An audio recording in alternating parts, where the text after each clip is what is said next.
Hi friends, நம்ம விஜய் மல்லி ஸ்டோரியில் மல்லி வந்து இந்த ராஜிக்கிட்ட இருந்து விடுபடுறதுக்கு 3 விஷயங்கள் இருக்குது. அப்படின்னா 3 பர்சன் மூலிமா மல்லி வந்துட்டு இந்த பிரச்சனையிலேருந்து விடுபடலாம் அப்படின்னு நான் நினைக்கிறேன் ஃப்ரெண்ட்ஸ். ஒன்று வந்து பார்த்திங்கன்னா வித்யா அம்மா, ரெண்டாவது வந்து அன்னபூர்ணி அம்மா, மூணாவதாக வந்து விஜய் அப்படின்னே சொல்லலாம்.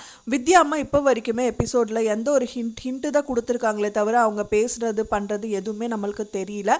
அவங்க வருவாங்களா அப்படின்னா வந்து கொஞ்சம் டவுட்டு தான். அது வருவாங்க, பட் எப்போ வருவாங்கன்னு தெரியாது. பட் இப்போ வந்து மல்லி கூட இருக்கிற பர்சன்ஸ் அப்படின்னு பார்த்தீங்கன்னா நம்ம அன்னபூர்ணி அம்மா, விஜய் தான் இருக்காரு.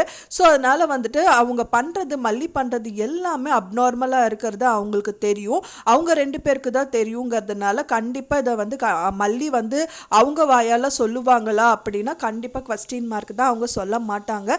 ஏன்னா வந்து சொல்லிட்டாங்க அப்படின்னாலும் இதுக்கு எந்த ஒரு சொல்யூஷன் கிடைக்காது அவங்கனால அப்படின்னு நினைக்கிறாங்க. ஸோ அவங்க தான் மெயின் சொல்யூஷனாக இருக்காங்க இந்த விஷயத்தில் அப்படின்னு சொல்லிட்டு தான் இப்போ எந்த விஷயமும் இப்போ அவர் ராஜி சொன்ன விஷயம் யாருக்கிட்டையுமே சொல்லாமல் மல்லி தவிச்சிட்டு இருக்காங்க.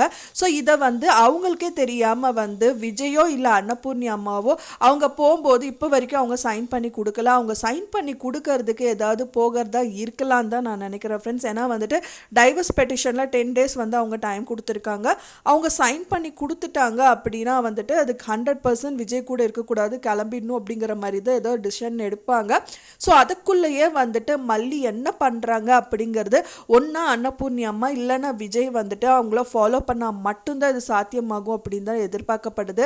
ஏன்னா ஒரு நாள் இல்லை, 2 நாள் இல்லை, அது கண்டினியூஸ் ஆகிட்டே இருக்குது. ஒரு நாள் ஏதாவது டென்ஷன், தலைவலி இல்லை உடம்பு சரியில்லைன்னா அது ஒரு நாளில் சரியாக போயிடும். ஆனால் ஒரு நாளும் வந்து மல்லி வந்து வீட்டில் இந்த மாதிரி நடந்துக்கிறாங்க அப்படிங்கும்போது கண்டிப்பாக 2 பேருக்கும் டவுட்டு வரும். அதில் வந்து மெயினாக வந்து விஜய் வந்து மல்லியை ஃபாலோ பண்ணுறதுக்கு நிறைய வாய்ப்புகள் இருக்குது. ஏன்னா வந்து மல்லி காணாமல் போயிட்டாங்க, அன்றைக்கி ஒரு நாள் ரொம்பவே லேட்டாக வந்துட்டாங்க அப்படிங்கிறதுக்காக அவங்க கோயிலுக்கு போகிறாங்க, அது பண்ணுறாங்க இது பண்ணுறாங்க நம்பாமல் விஜய் வந்து அதில் ஈடுபட்டு மல்லியை வந்து காப்பாற்றினாங்க. இந்த ஃபுட் டெலிவரி ஆர்டரில் மாட்டி அவங்க பெரிய பிரச்சனை வந்ததுனால ஹாஸ்பிட்டலில் அட்மிட் ஆகி செஞ்சு அவங்க மல்லி உயிரை காப்பாற்றினது அப்படிங்கிறதெல்லாம் விஜய் தான். ஸோ அதனால் விஜய் கண்டிப்பாக வந்து இந்த முயற்சியில் மேற்கொண்டால் நல்லாயிருக்கும் அப்படின்னு தான் எதிர்பார்க்கப்படுது.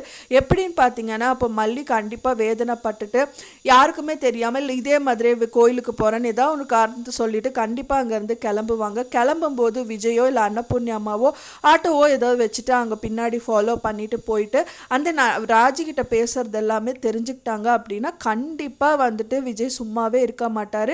ஏதாவது ஒரு விஷயங்கள் பண்ணலாம். ஏதோ வீடியோ எடுத்து வச்சாங்க செஞ்சாங்கன்னா ரொம்ப நல்லாயிருக்கும். ஒன்ஸ் அதை எடுத்தால் மட்டும்தான் வந்துட்டு இதுலேருந்து கண்டிப்பாக அவங்க மீண்டு வர முடியும். இல்லைன்னா வெண்பா வந்து ரொம்பவே சிக்கிப்பாங்க. அவங்க லைஃப் வந்து சின்ன பின்னம் ஆகிடும் அப்படின்னு சொல்லலாம். ஸோ அதனால் வந்து வீடியோ ஆதாரங்கள் ஏதாவது வச்சு தான் அவங்கள வந்து கவுத்த முடியும் ராஜி அப்படின்னு தான் எதிர்பார்க்கப்படுது. முதல் வந்து மல்லி தான் இந்த மாதிரி விஷயங்கள் பண்ணிட்டு இருந்தாங்க. ராஜிக்கே தெரியாமல் வீடியோலாம் ரெக்கார்ட் பண்ணிட்டெல்லாம் இருந்தாங்க. பட் ஆனால் இப்போ வந்து அவங்களுக்கு ரொம்ப வெறுத்து போன நிலமையில அவங்களுக்கு என்னவே பண்ணுறதுன்னு தெரியாமல் இருக்காங்க. ஸோ அதனால வந்துட்டு அவங்களுக்கு சப்போர்ட்டிவாக இந்த 2 பேர் இருந்தால் நல்லாயிருக்கும் அப்படின்னு தான் எதிர்பார்க்குறேன் ஃப்ரெண்ட்ஸ். ஸோ உங்களுக்கு தெரிஞ்ச ஐடியாக்களையும் எனக்கு கமெண்ட்டில் ஷேர் பண்ணுங்கள். நான் சொன்ன தகவல் உங்களுக்கு பிடிச்சிருக்குன்னு நினச்சிருந்தீங்க ஃப்ரெண்ட்ஸ், மறக்காமல் லைக் பண்ணுங்கள், ஷேர் பண்ணுங்கள், கமெண்ட் பண்ணுங்கள், சப்ஸ்கிரைப் பண்ணுங்கள். மேலும் இன்னொரு மல்லி சீரியல் அப்டேட்டோட நெக்ஸ்ட் மீட் பண்ணுறேன். தேங்க்ஸ் ஃபார் வாட்சிங் மை டியர் ஃப்ரெண்ட்ஸ். நெக்ஸ்ட் வீடியோவில் பார்க்கலாம்.